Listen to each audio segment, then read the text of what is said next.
ఖమ్మం జిల్లా Madhira Krishnapuram social welfare కళాశాల ఎదుట ఉద్రిక్తత పరిస్థితి నెలకొంది. విద్యార్థి సాయి వర్ధన్ మృతికి డిప్యూటీ సీఎం భట్టి విక్రమార్క బాధ్యత వహించాలంటూ విద్యార్థి సంఘాలు ఆందోళనకు దిగారు. ప్రభుత్వానికి వ్యతిరేకంగా నినాదాలు చేస్తూ ధర్నా చేపట్టారు. తల్లిదండ్రులు రాకముందే మృతదేహాన్ని ఎందుకు తరలించారంటూ మృతుని బంధువులు పోలీసులను నిలదీశారు. విధుల పట్ల నిర్లక్ష్యంగా వ్యవహరించిన ప్రిన్సిపల్ శ్రీనివాసరావు, హౌస్ మాస్టర్ మోషేను ఆర్డీఓ నరసింహారావు సస్పెండ్ చేశారు. విద్యార్థి కుటుంబానికి 50 లక్షల రూపాయలు ఇవ్వాలని విద్యార్థి సంఘాలు డిమాండ్ చేశారు.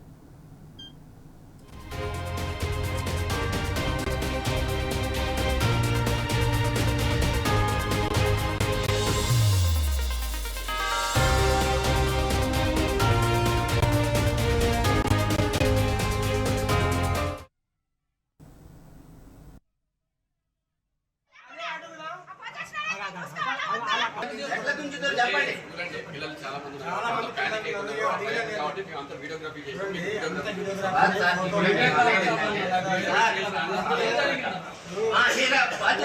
మీరు బాధ్యులా అంటున్నా మేము చెప్పినాం కదా సార్, మేము చెప్పినాం కదా.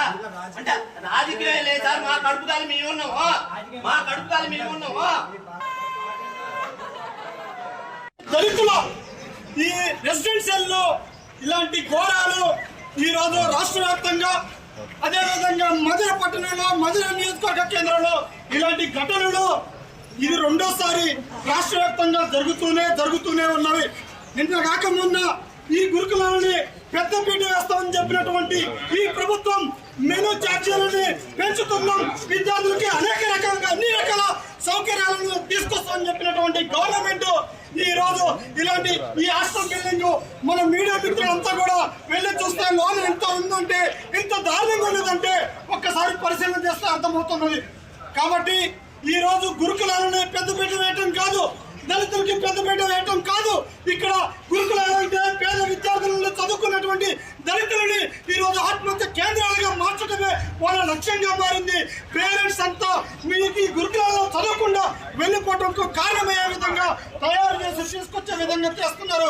కాబట్టి ఎందుకంటే ఇక్కడ అనేక అనుమానాలు సాధిస్తున్నవి, అనేక అసలు లోనికి వెళ్ళి చూస్తే ఫ్యాన్ కి యాంగేస్తున్నటువంటిది కానీ అక్కడ అసలు పోలీసులు పరిరక్షణ లేకుండా, పేరెంట్స్ పరిరక్షణ లేకుండా ఇక్కడ ఆ బాడీని రిమూవ్ చేసి ఉన్న పలంగా ఉటావుటిగా తీసుకెళ్లి మార్చిలో పెట్టమంటే అనేక అనుమానాలకు తావిస్తుంది.